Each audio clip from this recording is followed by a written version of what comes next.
कर खासकर बहुजन समाज के लिए एक ऐसी मिसाल है, एक ऐसी मिसाल बन गई है जिससे प्रेरणा लेकर करोड़ों लोग यहाँ हरियाणा में भी, हमारे हरियाणा में भी सामाजिक परिवर्तन व आर्थिक तरक्की की मिशनरी कार्य से जुड़ चुके हैं। इतना ही नहीं बल्कि साथियों मैं खुद भी उनके इस नेतृत्व से प्रभावित होकर बीएसपी मूवमेंट से जुड़ चुका हूं और उनके पद चिन्हों पर चलकर इस मिशनरी दायित्व, कर्तव्य व फर्ज को अपनी आखिरी सांस तक निभाने की पूरी कोशिश करता रहूंगा। साथियों, हमारे alliance partner Indian National Lokdal के संस्थापक व पूर्व deputy prime minister Shri Chaudhary Devi Lal ji को भी तहे दिल से नमन करता हूं।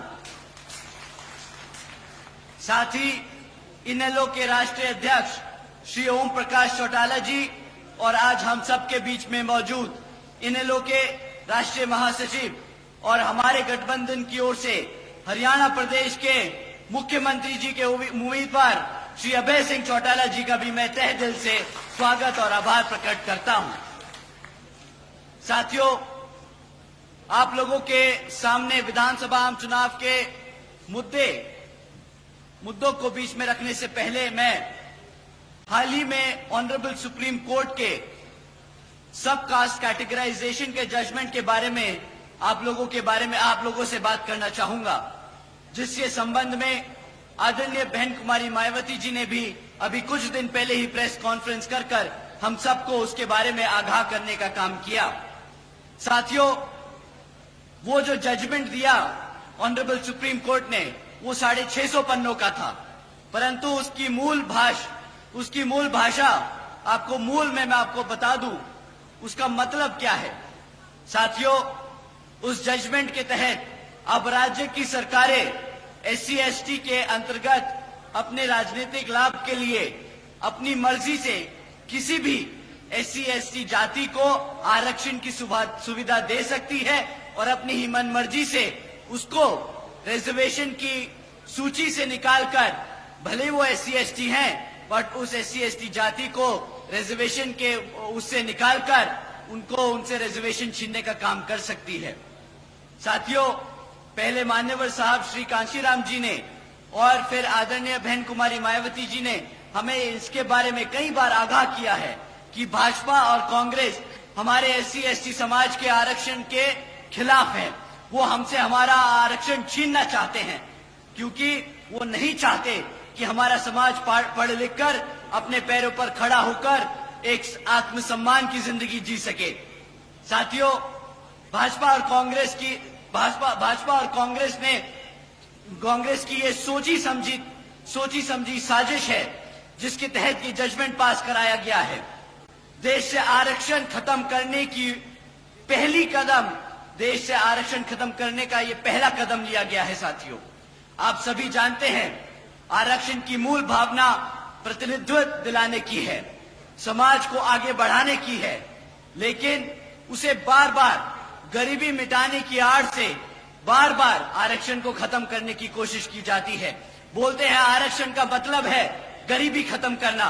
साथियों, आप सब यहाँ जो बैठे हैं जानते हैं आरक्षण से गरीबी नहीं, प्रतिनिधित्व, रिप्रेजेंटेशन, आत्मसम्मान मिलता है, ना कि गरीबी खत्म की जाती है। परंतु ये लोग बार बार इसे गरीबी खत्म करने की योजना बनाकर बार बार हमारे पिछड़े समाज को हटाने की, आरक्षण छीनने की कोशिश करते हैं। साथियों, ये दलितों को बांटने की शुरुआत है, ये दलितों की आजादी छीनने की शुरुआत है। साथियों, ये संविधान को बदलने की शुरुआत है। ये जो लाल किताब लेकर पार्लियामेंट में खड़े होते हैं शपथ लेते वक्त, ये सपा के लोग, कांग्रेसी लोग, भाजपा के लोग जो संविधान को लेकर शपथ लेते हैं और कहते हैं कि संविधान को बचाने का काम करेंगे, आज ऐसे ही जजमेंट पास कराकर हमसे आरक्षण छीनने का, हमारे संविधान को बदलने का काम कर रहे हैं। साथियों, संविधान बचाने के नाम पर भाजपा और कांग्रेस मिलकर संविधान को बदलने का काम कर रही है।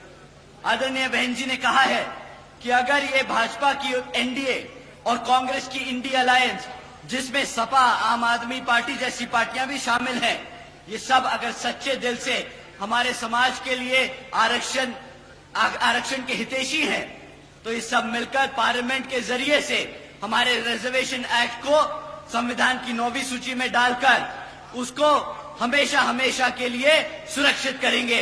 परंतु साथियों, इनकी नीयत नहीं है। आज सुबह ही आदरणीय राहुल गांधी जी ने भी एक प्रेस कॉन्फ्रेंस कर स्टेटमेंट इशू किया, जिसमें कहा उन्होंने कि पंडित नेहरू जी ने और महात्मा गांधी जी ने आरक्षण के लिए खूब लड़ाइयां लड़ी हैं। वो चाहते थे कि हमारे SC ST समाज को आरक्षण मिले, परंतु यहां मेरे सभी SC ST भाई जानते हैं कि किस तरह पंडित नेहरू जी ने और महात्मा गांधी जी ने बाबा साहब को पार्लियामेंट से दूर रखने का काम किया।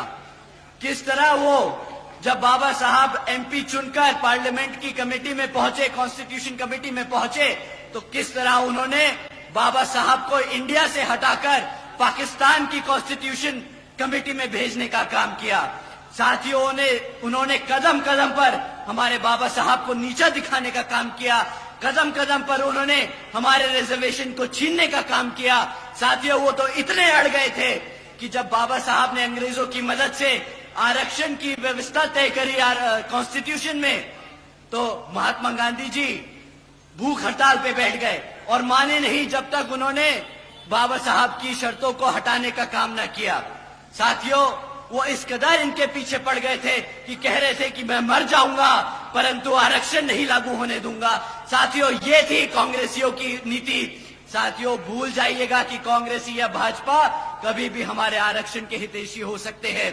साथियों, उन्होंने कदम कदम पर हमें मिटाने की, दबाने की, कुचलने की कोशिश की है। समय आ गया है, अब और कोई हमारे ऊपर राज नहीं करेगा। समय आ गया है अपने वोट की कीमत को पहचानने का। समय आ गया है शासक बनने का। समय आ गया है अपनी जगह लेने का। समय आ गया है पार्लियामेंट पे राज करने का। साथियों, अभी आप लोगों के सामने अभी कुछ ही समय में विधानसभा के आम चुनाव होने वाले हैं और कांग्रेस के साथ साथ यहां भाजपा भी पिछले 10 सालों से राज कर चुकी है। भाजपा से पहले कांग्रेस ने 10 साल आप पे राज किया। अब पिछले 10 साल से भाजपा राज कर रही है और अब जब विधानसभा हमारे सर पर है तो ये लोग फिर से आप लोगों के बीच में आकर झूठे झूठे वादे करेंगी। परंतु साथियों, इस बार इनको वोट डालने से पहले हमें इनसे कुछ मुद्दों पे सवाल करने होंगे। मैं आप लोगों से जाति और धर्म के आधार पे कभी नहीं कहूंगा आप सवाल करें। मैं आपसे कहूंगा आप इनसे शिक्षा, रोजगार और चढ़ती हुई महंगाई के बारे में सवाल करें। साथियों, अगर हम शिक्षा की बात करें तो यहां पिछले 10 सालों से सरकार ने 5000 से ज्यादा प्राइमरी स्कूल्स को बंद करने का काम किया है। एक तरफ हमारे पढ़ने लिखने के बच्चे की संख्या बढ़ रही है, दूसरी तरफ ये सरकार हमारे बच्चों के प्राइमरी स्कूल बंद करने का काम कर रही है। एक तरफ साथियों 2000 से ज्यादा सीनियर सेकेंडरी स्कूल है हरियाणा में, जिसमें से 1000 से ज्यादा स्कूलों में प्रिंसिपल तक की पोस्ट पे प्रिंसिपल्स नहीं है। अब साथियों, ये बताइए कि पिछले 2027 से हमारे SC ST OBC समाज के छात्रों को स्कॉलरशिप का पैसा मिला कि नहीं मिला? यहाँ पे जितने भी कॉलेज के बच्चे बैठे हैं, बताइए आपको स्कॉलरशिप का पैसा मिला कि नहीं मिला? भाई साहब, इतना कम मना करोगे ना तो सत्ता तो दूर की बात है, स्कॉलरशिप भी नहीं मिलेगी।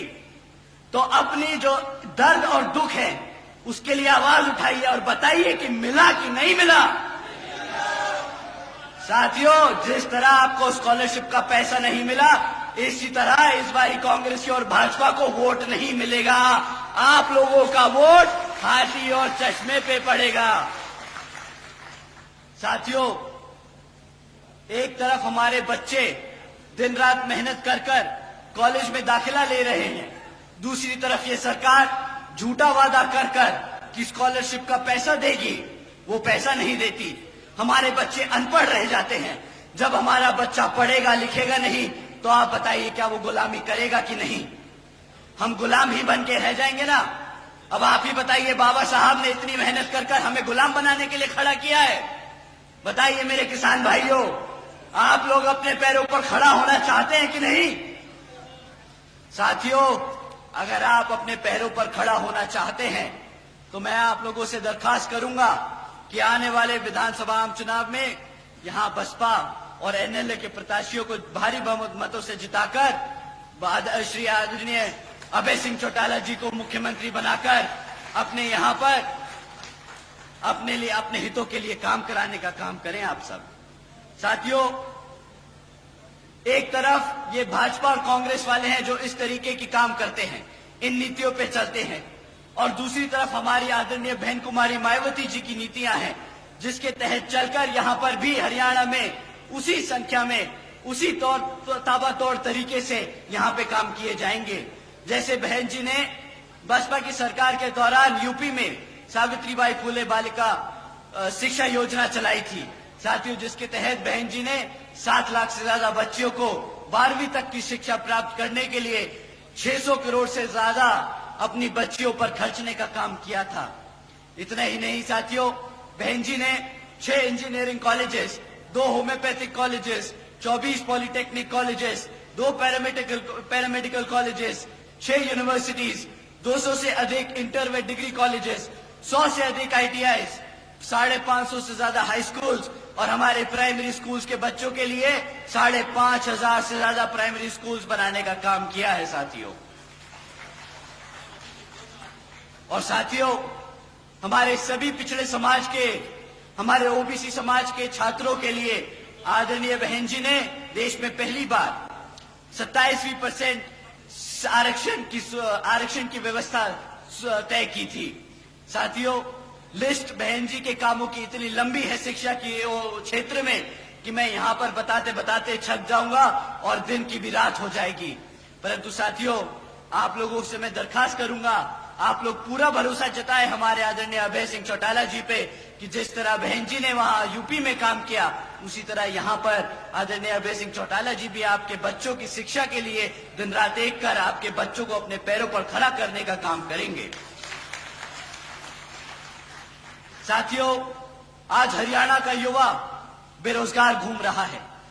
इतना ही नहीं बल्कि हमारा हरियाणा का 40% युवा बेरोजगार घूम रहा है। और यहां पिछले 10 सालों से भाजपा की सरकार लगातार सत्ता में बनी हुई है। यहां 2 लाख से ज्यादा सरकारी पद आज भी खाली पड़े हैं। इतना ही नहीं, पिछले 10 सालों से हमारे 2000 से ज्यादा कॉलेज के लेक्चरर्स, कॉलेजेस में जो लेक्चरर्स हैं वो परमानेंट होने की मांग कर रहे हैं। और हमारे क्लरिकल क्लास के वर्कर्स अपनी बेसिक पे को 35,400 की मांग कर रहे हैं। परंतु इन सभी क्षेत्रों में यहां भाजपा की सरकार एक भी काम पूरा ना कर पाई। साथियों, एक तरफ 40% युवा बेरोजगार घूम रहा है, दूसरी तरफ इनके पास 2 लाख से ज्यादा सरकारी पद खाली पड़े हैं। परंतु ये क्या करते हैं?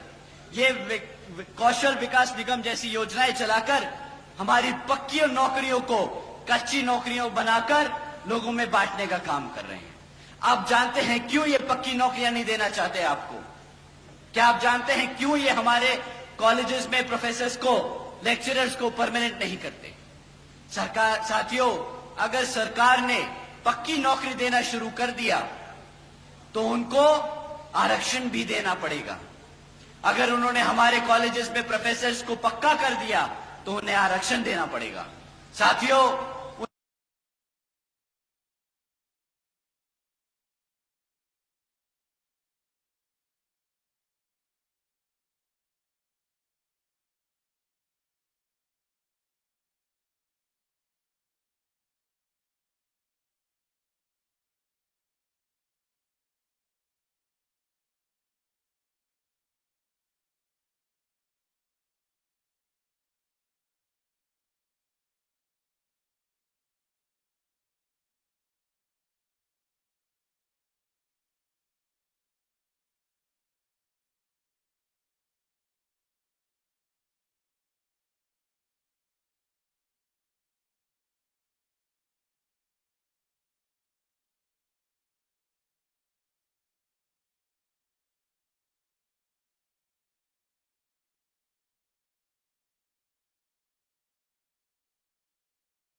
वेजेस को 55 रुपए से बढ़ाकर 100 रुपए प्रतिदिन करने का काम किया था और अपने अन्य पिछड़े वर्गों के क्रीमी लेयर की वार्षिक आय को भी 3 लाख रुपए से बढ़ाकर 5 लाख रुपए करने का काम किया था।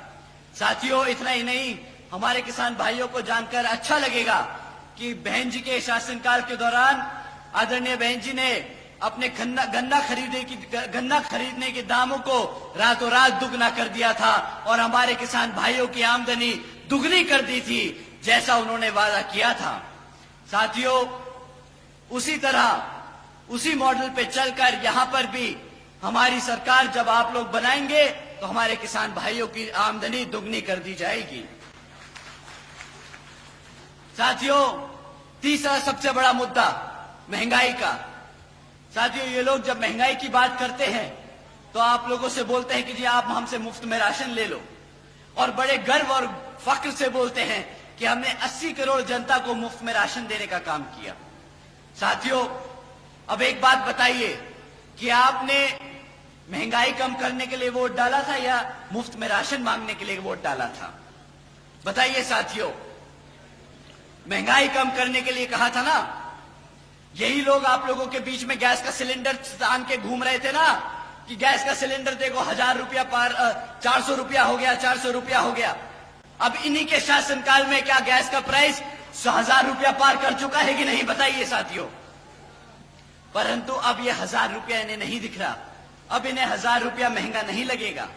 पता है क्यों साथियों?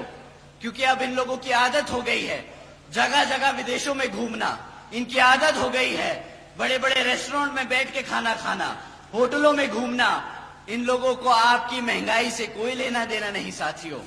परंतु साथियों, अगर ये लोग सिर्फ रोजगार देने वाला ही वादा पूरा कर देते, सिर्फ रोजगार देने वाला ही वादा पूरा कर देते तो महंगाई तो हमारा किसान भाई अच्छे से जानता है, हमारा SC ST समाज अच्छे से जानता है। अगर कमाऊंगा भी तो घर भी चला लूंगा तो अपने पैरों से खड़ा हो जाऊंगा, जिंदगी में अपने आप आगे बढ़ने का रास्ता निकाल लूंगा। मुझे किसी सस्ती गैस का जरूरत नहीं, मुझे महंगाई से डरने की जरूरत नहीं। परंतु साथियों, ना इन्होंने महंगाई कम करने का काम किया, ना इन्होंने रोजगार देने का काम किया। साथियों, आप जानते हैं कि मुफ्त में राशन की कीमत क्या है आपके लिए? 1000-1200 रुपये से ज्यादा महीने का राशन नहीं मिलता किसी को मुफ्त में, और साल का अगर आप गणित लगाएं तो 12,000 रुपए से ज्यादा का राशन नहीं देगी ये सरकार। परंतु अगर आपके घर में से एक एक बच्चे को रोजगार मिल जाता तो कम से कम 20,000 रुपए महीने की वो आमदनी कमाता, साल की 2 लाख रुपए की आमदनी कमाता। पर ये भाजपा वाले घपलेबाज हैं, आपको 12,000 रुपए का राशन चिपकाकर आपसे 2 लाख रुपए चूना लगाते हैं। साथियों, मैं आप लोगों का और समय नहीं लूंगा। आपको मैंने शिक्षा के बारे में बताया कि ये किस तरह आप लोगों को कमजोर कर रहे हैं शिक्षा के क्षेत्र में। मैंने आपको बताया रोजगार के मामले में, मैंने आपको बताया महंगाई के बारे में। मैं आप लोगों का और समय जाया नहीं करूंगा। एक तरफ साथियों, मैं आपसे यही कहूंगा कि भाजपा और कांग्रेस आप लोगों को गुलाम बनाने का काम कर रही है, और दूसरी तरफ बसपा और इनेलो का गठबंधन की सरकार है जो आपके बच्चों को पढ़ा लिखा कर काबिल बनाकर एक समाज में आत्मसम्मान से जिंदगी देने का काम करना चाहती है। साथियों, इन्हीं को जरूरी बातों के साथ ही अब मैं आप सभी से, खैर मेरी और वह खासकर आदरणीय बहन कुमारी मायावती जी की ये विशेष अपील है कि इस विधानसभा चुनाव में आप सभी लोग हर मोर्चे पे सावधान रहें। आपका वोट बहुत कीमती है, आपका कोई वोट खरीद ना पाए, आपका वोट कोई लूट ना पाए, आपका वोट कोई पढ़ने से रह ना जाए।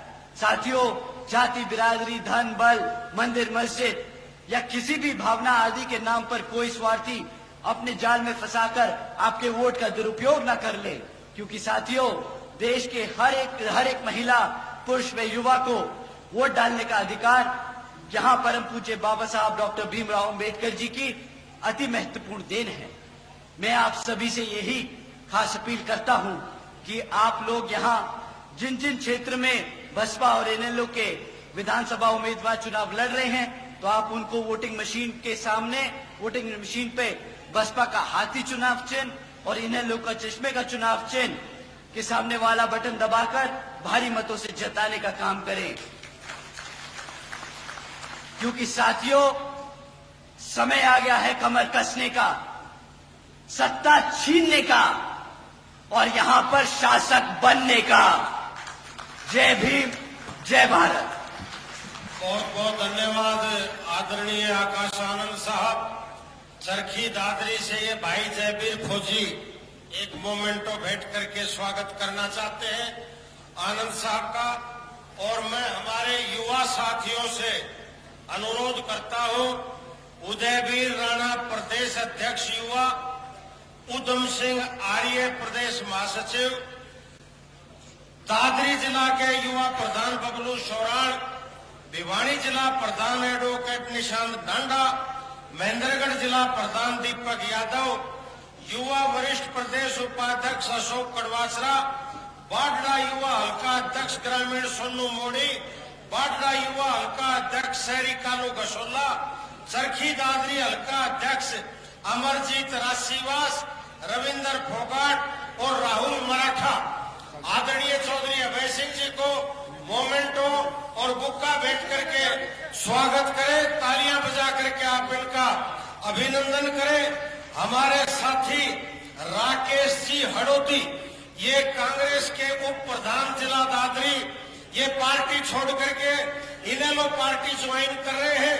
आदरणीय माजरा साहब से मैं अनुरोध करूंगा कि राकेश जी हड़ोती को पार्टी का पटका पहना करके और विधिवत रूप से इनको इंडियन नेशनल लोकदल पार्टी में शामिल करने का कष्ट करें।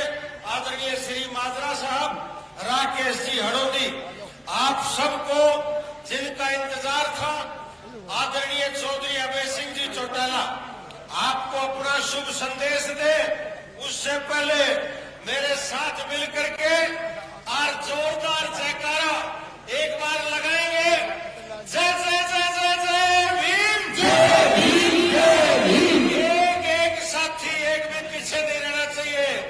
जय जय जय जय जय भीम, जय भीम, जय भीम। अभय सिंह चौटाला आगे बढ़ो, हम आपके साथ हैं। चौधरी अभय सिंह आगे बढ़ो, हम आपके साथ हैं। मैं सादर अनुरोध करूंगा आदरणीय चौधरी अभय सिंह जी चौटाला संबोधन करें, उससे पहले श्री कृष्ण जमालपुर जी प्रदेश महासचिव एवं प्रभारी और श्री ओम प्रकाश जी जिला प्रधान बीएसपी पगड़ी भेंट करके आदरणीय चौटाला साहब का सम्मान करें।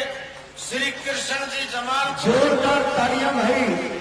अरे रंग और नीले का यो मेरा कसूर का जोड़, अरे इनका कांग्रेस बीजेपी की कार्ड डूंगरों आदरणीय बजा दो। श्री अभय सिंह जी चौटाला।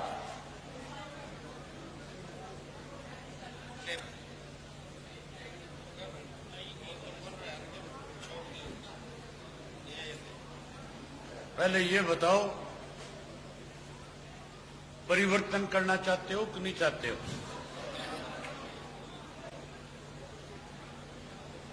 तो फिर नारों में कंजूसी क्यों है? नारे तो आपके इतने बुलंद होने चाहिए, चाहे कोई कांग्रेस वाला है चाहे कोई बीजेपी वाला है, आपकी बुलंद आवाज को सुनकर के इतना प्रभावित हो कि वो भी आपके माध्यम से इंडियन नेशनल लोकदल पार्टी और बहुजन समाज पार्टी में शामिल हो जाए। एक बार फिर नारे लगवाना। इनेलो बसपा गठबंधन जिंदाबाद, जिंदाबाद, जिंदाबाद। चौधरी देवीलाल अमर रहे, अमर रहे, अमर रहे। भाई अभय सिंह चौटाला जिंदाबाद, जिंदाबाद, जिंदाबाद। जिंदाबाद, जिंदाबाद। आदर और सम्मान के योग जिंदाबाद। बहुजन समाज पार्टी के राष्ट्रीय कोऑर्डिनेटर, बहुजन समाज पार्टी के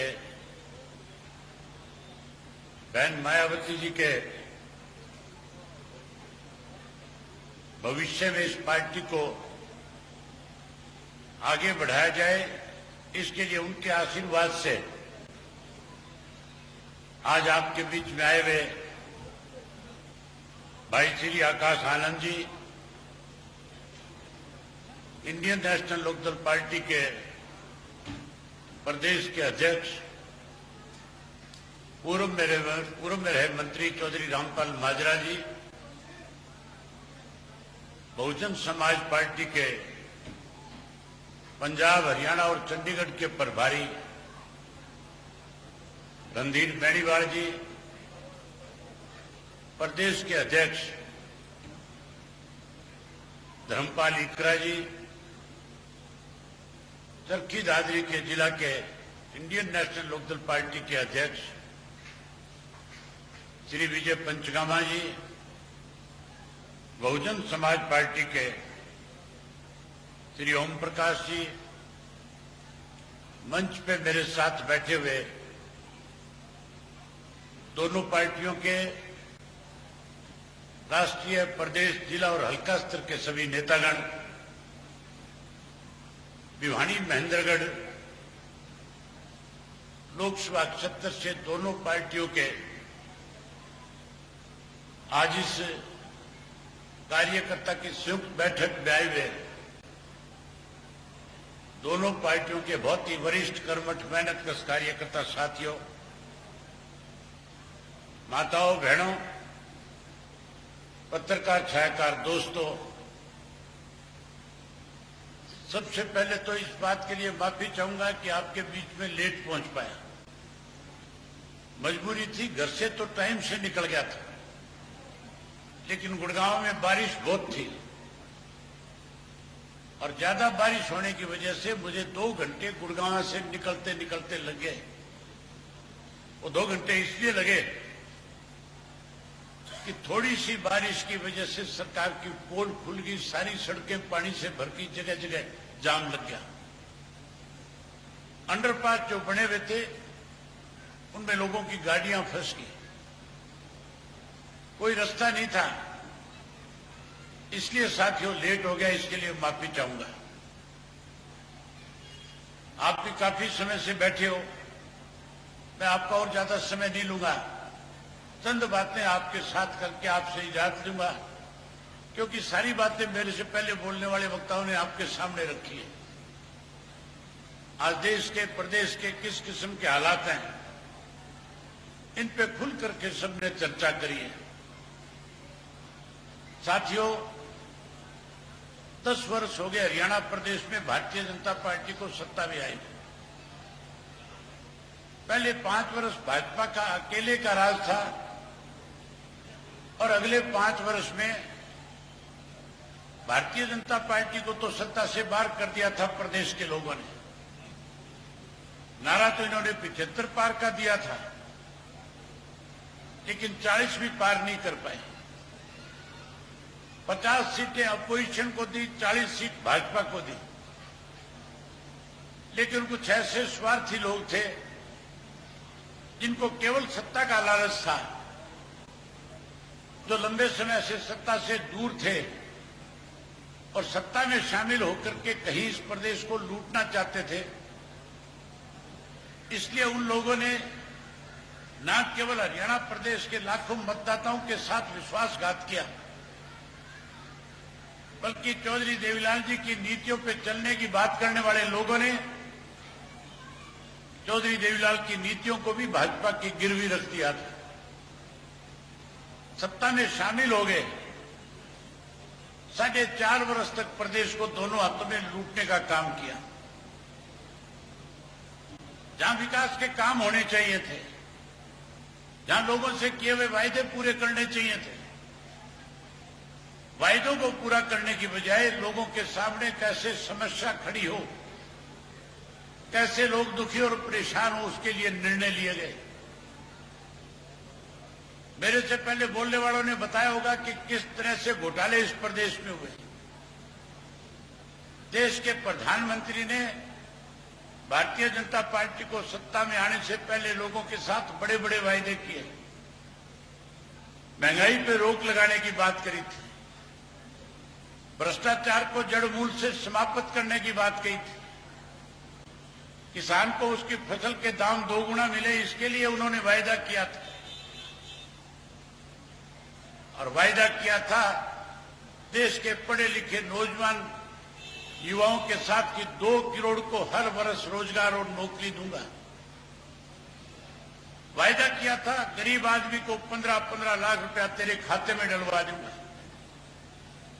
वोट ले लिया, सत्ता में आ गए, वायदे पूरे करने के बजाय कैसे परेशान हो इसके लिए अग्निवीर जैसी योजनाएं शुरू कर दी।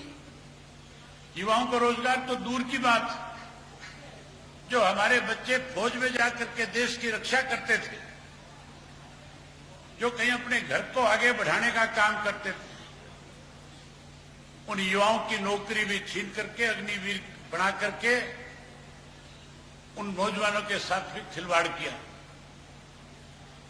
अगर 2 करोड़ को नौकरी देते, 10 वर्ष हो गए 20 करोड़ हो जाते। 144 करोड़ की आबादी है और 20 करोड़ का मतलब एक घर में 5 लोग, अगर एक घर के मेंबर हैं 5 में 1 को नौकरी मिलती तो फिर 100 करोड़ लोगों को आज रोजगार मिला होता। 100 करोड़ लोगों को आज हाथ नहीं फैलाना पड़ता। आज फिर 80 करोड़ को राशन नहीं देना पड़ता। आज विदेशों में बैठे लोग इस बात की नुक्ताचीनी हमारे सामने नहीं करते कि हिंदुस्तान दुनिया की तीसरी ताकत बनने की बात करता है, लेकिन भूखमरी के कगार में देश में सबसे अव्वल नंबर पे आता है। 80 करोड़ लोगों को राशन मुफ्त में दिया जाता है। आज देश के प्रधानमंत्री की गलत सोच की वजह से हमारे देश के बारे में अनेक तरह की टिप्पणियां विदेश में बैठे लोग करते हैं। जहां साथियों देश बर्बाद कर दिया, देश बेच दिया, वहीं उसके साथ साथ हरियाणा प्रदेश में हर तरह से हालात खराब कर दिए। देश में महंगाई बढ़ा दी। हरियाणा प्रदेश में भ्रष्टाचार चरम सीमा पे पहुंचा दिया। हरियाणा प्रदेश की कानून व्यवस्था चौपट कर दी। कोई दिन ऐसा नहीं जाता जिस दिन साथियों हरियाणा प्रदेश के हर जिले के अंदर फिरौती ना मांगी जाती हो। कोई फिरौती देने से मना कर दे तो उसके दुकान पे, उसके शोरूम पे जाकर के अलग अलग गैंग से जुड़े लोग फायरिंग करते हैं, डराने का काम करते हैं। पुलिस मुक्त तक्षक बनकर के खड़ी रहती है, देखती रहती है। उन्हें पकड़ने की बजाय उन्हें वहां से निकलने के लिए समय देती है।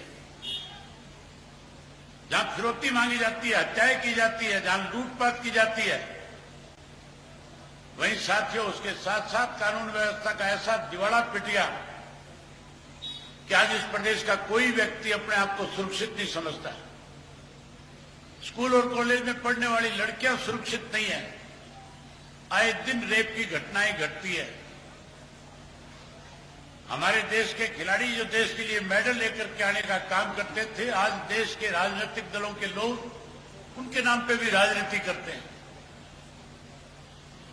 हमारी पहलवान बेटी जो विनेश फोगाट अभी पेरिस ओलंपिक में गई हुई थी, जिसका वजन बढ़ने की वजह से डिस्क्वालीफाई कर दिया गया था, जहां उसके लिए हमें चिंता जाहिर करनी चाहिए थी, वहां राजनीतिक लोगों ने राजनीति शुरू कर दी। हैरानी की बात है भूपेंद्र सिंह हुड्डा किस तरह से खिलाड़ियों के नाम पे राजनीति करता है। कहता है बोले अगर मेरे पास एमएलए की संख्या पूरी होती तो मैंने उसको राज्यसभा में भेज देता। उस हुड्डा से पूछने वाला हो, पिछले ओलंपिक में नीरज चोपड़ा का गोल्ड मेडल आया था, और जब उसका गोल्ड मेडल आया था वो भी तो हरियाणा का बच्चा था। उस वक्त हरियाणा प्रदेश के अंदर 2 राज्यसभा की सीटें खाली हुई थी। एक पे भाजपा का जीत करके गया था, दूसरे पे भूपेंद्र सिंह हुड्डा ने उस नीरज चोपड़ा को बनाने की बजाय अपने बेटे को बनाने का काम किया। अगर खिलाड़ियों से इतना ही लगाव था तो फिर अपने बेटे की जगह नीरज चोपड़ा को क्यों नहीं बनाया? मैंने महावीर फोगाट की एक खबर पढ़ी थी अखबार में। उन्होंने कहा था कि मेरी बेटियों के साथ भी इस भूपेंद्र सिंह हुड्डा ने भेदभाव किया था। विनेश से पहले बबीता और बबीता की दूसरी बहन, जो दोनों एशिया में गोल्ड मेडल लेकर के आई थी, जो कॉमनवेल्थ की विजेता थी, उन दोनों को जहां डीएसपी के पद के ऊपर नोमिनेट करना चाहिए था, उन्हें नौकरी देने की बजाय उनके साथ भेदभाव किया गया। जहां साथियों हमारे यहां भ्रष्टाचार बढ़ गया, महंगाई बढ़ गई, कानून व्यवस्था खत्म होगी, वहीं देश का प्रधानमंत्री नरेंद्र मोदी विनेश फोगाट को जब डिस्क्वालीफाई किया गया तो उसकी ट्वीट आया था। उसने अपने एक्स पे लिखा था कि देश आपके साथ है। मुझे अफसोस है, हम आज भी आपको भारत की मेडलिस्ट मानते हैं, आपको सम्मान देने का काम करेंगे। मोदी जी से पूछने वाला हो कि मोदी जी, जिस दिन ये बेटियां तुम्हारी दोनों, जिनको आज आप बधाई दे रहे हो, जब इनके साथ शारीरिक शोषण करने की कोशिश की जा रही थी, जब इन्हें जंतर मंतर के ऊपर बैठ करके लोगों के सामने किस तरह से खेल के अंदर खेल होता है, वो सारी जानकारी जब लोगों के सामने लेकर के आई, न्याय मांग रही थी, इनके साथ न्याय करने की बजाय दिल्ली पुलिस ने सड़कों पे घसीटने का काम किया था। उस दिन मोदी की जबान बंद थी, तब मोदी नहीं बोल रहे थे। कितने घटिया सतर की राजनीति करते हैं। ऐसे लोगों को समय आने पर सबक देना, ऐसे लोगों को सत्ता से बाहर करना, जो हमारी सुरक्षा नहीं कर सकते, जो कहीं ना कहीं अपमानित करने का काम करते हैं। वहीं साथियों अपराध बढ़ा दिया, नशा बढ़ा दिया, नशे के साथ साथ बेरोजगारी बढ़ा दी। हरियाणा प्रदेश के अंदर देश में सबसे ज्यादा बेरोजगार अगर युवा किसी प्रदेश में है तो हरियाणा नंबर 1 पे आता है। हरियाणा में सबसे ज्यादा बेरोजगारी युवक है। 2 लाख नौकरियां आज भी खाली पड़ी हैं। 1,20,000 की नौकरी पक्की करने की बात मुख्यमंत्री कहता है। 9.5 साल हो गए सरकार बड़े हुए, पक्की भर्ती करने के लिए इनको किसने रोका था? पहले पक्की नहीं किए, पहले कच्चा भर्ती किया, पैसा लिया गया और पैसा लेके भर्ती करके कहीं ना कहीं हमारे युवाओं के साथ खिलवाड़ किया। इसीलिए आज हरियाणा प्रदेश के हर गांव से सैकड़ों की संख्या के अंदर पढ़े लिखे नौजवान अपनी जमीन बेच करके विदेश जाने पे मजबूर हो रहे हैं। जहां साथियों इन्होंने इस किस्म के हालात पैदा कर दिए, आज चाहे कांग्रेस के नेता है चाहे भाजपा के नेता है, रोजाना नई नई घोषणाएं करते हैं। मुझे अभी माजरा जी बता रहे थे, मुख्यमंत्री ने आज ये घोषणा करी है। मुख्यमंत्री कहता है 1,80,000 जिसकी इनकम होगी उसके घर के ऊपर सोलर सिस्टम लगा करके उसको बिजली देने का काम करेंगे। मुख्यमंत्री ने तो एक शर्त रख दी 1,80,000 की, और हम दोनों पार्टियों का जिस दिन आपस के अंदर समझौता हुआ, हमने उससे पहले बैठ करके यह तय कर लिया था कि अगर हरियाणा प्रदेश में बहुजन समाज पार्टी और इंडियन नेशनल लोकदल पार्टी की सरकार बनी तो सरकार बनने के बाद हर घर पे सोलर लगा करके हरियाणा प्रदेश के हर नागरिक को मुफ्त में बिजली देने का काम करेंगे। कोई 200 यूनिट फ्री करता है, कोई 300 की बात करता है, कोई सोलर लगाने की बात कर रहा है। साथियों, चौधरी ओम प्रकाश चौटाला जी खुल करके एक बात कहते थे, नरवरगढ़ वही जाएगा जिसको जाने की बाण हो। काम तो वही करेगा जिसने पहले किए हो, जिसको हरियाणा प्रदेश के लोगों की चिंता हो। इस प्रदेश के लोगों की चिंता अगर किसी ने करी तो चौधरी देवीलाल ने करी थी, इंडियन नेशनल लोकदल पार्टी ने करी थी। आप याद करो, सन 1987 से पहले जब देश में हालात खराब हो रहे थे, महंगाई बढ़ रही थी, भ्रष्टाचार बढ़ रहा था, किसान पे कर्जा चढ़ा हुआ था, चौधरी देवीलाल ने समस्त हरियाणा सम्मेलन जींद में करके कहा था कि अगर आप लोगों ने मेरी सरकार बना दी, मुझे सरकार बनाने का काम किया, तो सरकार में आने के बाद आपके सेवक के रूप में हर बुजुर्ग को 100 रुपये माहवार पेंशन देने का काम करूंगा। चौधरी देवीलाल ने कहा था 10-10 हजार के किसान के कर्जे माफ करूंगा, 5100 रुपये गरीब को कन्यादान के रूप में दूंगा, गरीब की बेटी की शादी में 5100 कन्यादान दूंगा। चौधरी बंसीलाल मुख्यमंत्री थे, चौधरी बंसीलाल कह रहे थे चौधरी देवीलाल बहका रहे हैं, मैं पढ़ा लिखा हूं, वकील हूं, सरकारी खजाने से धन लौटाया नहीं जा सकता। चौधरी देवीलाल ने कहा कानून बनाऊंगा, और जैसे ही सरकार बना दोगे, पहली कैबिनेट की बैठक में अपने पीएस से, प्रिंसिपल सेक्रेटरी से कहूंगा, जा लिख करके लेकर के आ,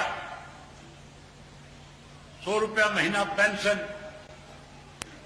नीचे लिख करके लेकर के आ, 10,000 तक के किसान के, मजदूर के, छोटे दुकानदार के कर्जे माफ, और उसके नीचे लिख दे 5100 रुपये गरीब की बेटी की कन्यादान के, और वो लिख करके लेके आएगा, कैबिनेट से पास कराऊंगा, नीचे दस्तखत कर दूंगा, देवीलाल उसी दिन से लागू हो जाएगा।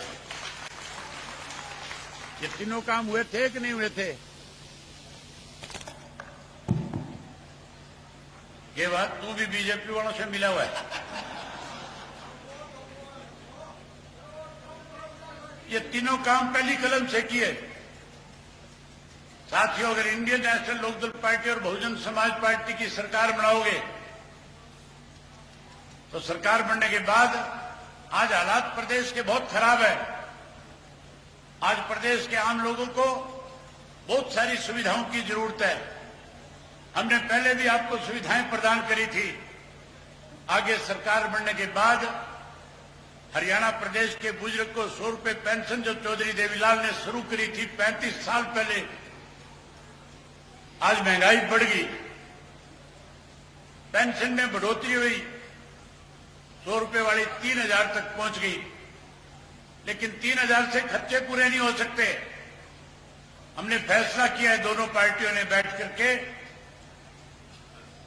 कि सरकार बनने के बाद हरियाणा प्रदेश को, बुजुर्ग को जो पेंशन 100 रुपया दिया गया था, उसको 7500 रुपया करके देने का काम करेंगे।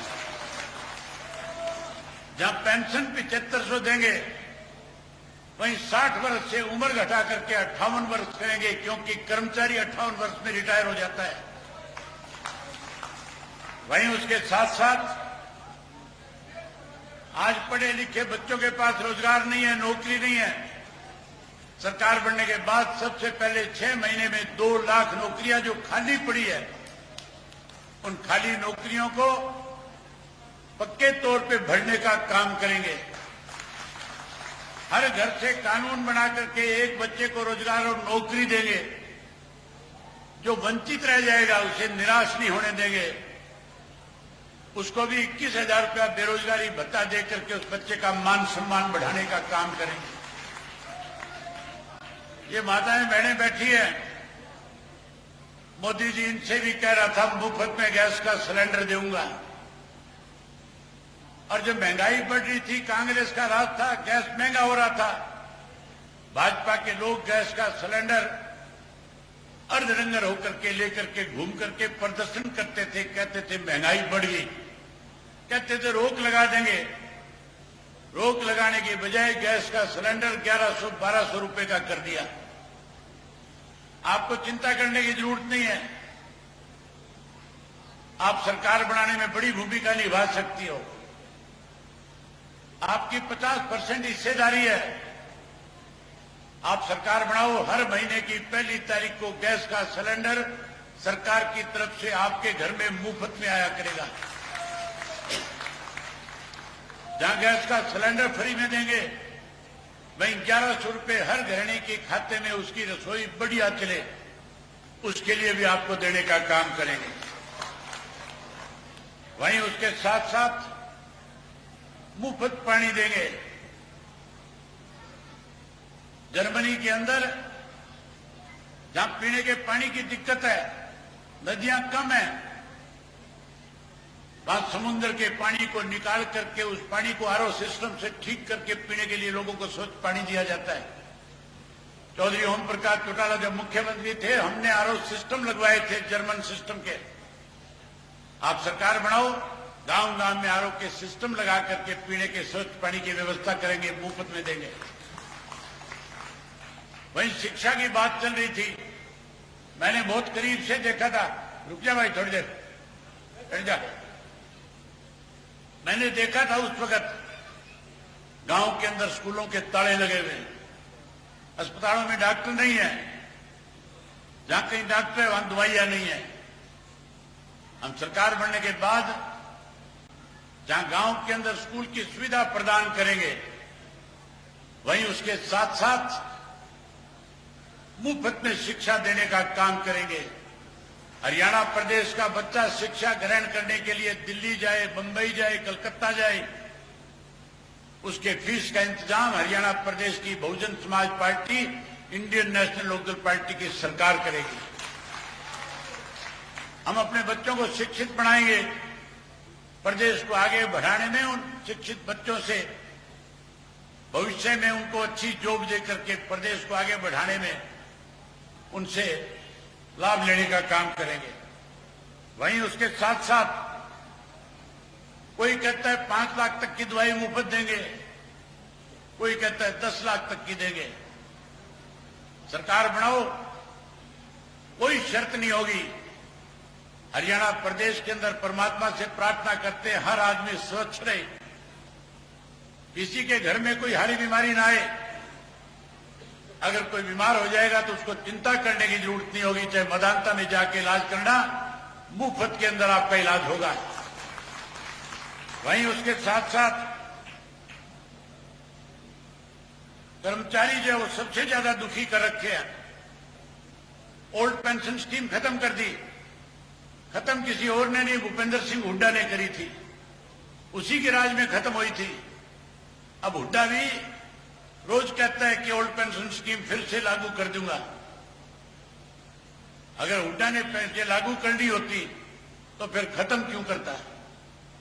आप चिंता मत करो, आने वाले समय में बदलाव लाओ, हम ओल्ड पेंशन स्कीम को फिर से लागू करने का काम करेंगे।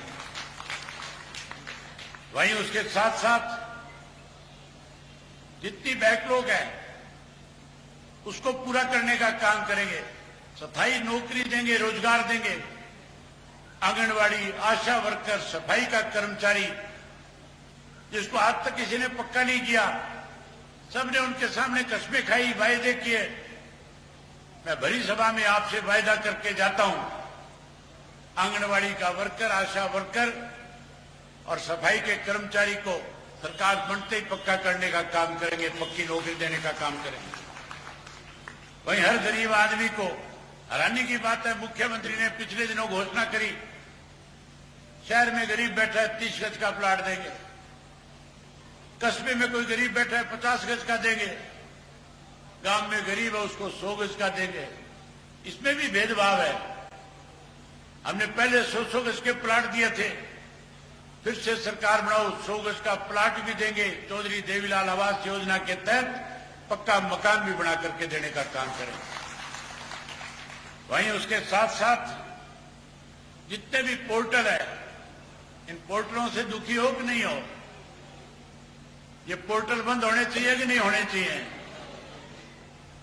तो पोर्टल बंद करना चाहते हो तो फिर Bahujan Samaj Party, Indian National Lok Dal party की सरकार बनाओ, सारे पोर्टल खत्म कर दूंगा। तुम्हें मेरी बात पे विश्वास है कि नहीं है? विश्वास है तो एक बार हाथ खड़े करके बताओ कि विश्वास है। बस तो विश्वास रखना। और चुनाव आए जब एकजुट होकर के दोनों पार्टी के कार्यकर्ता एक एक वोट डलवा करके अपनी सरकार बना लेना। सरकार बनने के बाद चंडीगढ़ से अपना अधिकार छोड़ेंगे नहीं, लेकिन हरियाणा की नई राजधानी बनाएंगे, नया हाई कोर्ट बनाएंगे, ताकि लोगों को दुखी ना होना पड़े। ये सारी चीजें तब संभव है साथियों, जब दोनों पार्टी का कार्यकर्ता मिलकर के लगातार 2 महीने लोगों के बीच में जाए, जहां लोगों का मन जीतने का काम करे, वहीं विश्वास पैदा करने का भी काम करे। लोग आप पे भरोसा करेंगे, विश्वास करेंगे। मुझे यकीन है हरियाणा में बदलाव आएगा। मैंने परिवर्तन यात्रा के दौरान बहुत नजदीक से देखा है, ना लोग कांग्रेस को चाहते, भाजपा को सत्ता से बाहर देखना चाहते हैं। पहले भाजपा ने 75 पार का नारा दिया था, भारतीय जनता पार्टी को सत्ता से बाहर कर दिया था। अब की बार कांग्रेसियों को बड़ी गलतफहमी हो रही है। कोई थंबा ऐसा नहीं है जिसपे कांग्रेसी ना टंगा हुआ हो। कहीं चले जाओ, हर पोल पे कांग्रेसी है। यहां तुम्हारे बारडा में भी अनेक हैं मेरी ख्याल। इनको ऊपरी टांग दो, नीचे मत उतरने देना। ये 70 पार की बात करते हैं, इनको 30 भी पार मत करने देना। अपना राज बनाना, एक एक मतदाता के पास जाना, ताकि भविष्य में आपकी सरकार बने और हरियाणा प्रदेश के लोगों को जो बात मैंने आपके बीच में कही है, वो सारी सुख सुविधाएं इंडियन नेशनल लोकदल पार्टी और बहुजन समाज मिलकर के लोगों को सुविधाएं प्रदान कर सके। यही सारी बातें आपसे कहने के लिए आया था। आप सब साथियों ने बहुत लंबे समय तक बैठ करके मेरी बात सुनी। आप सबका इस बात के लिए बहुत धन्यवाद, आपका आभार। जय हिंद, जय हरियाणा। बहुत बहुत धन्यवाद। जवान के धनी चौधरी अभय सिंह चौटाला जिंदाबाद।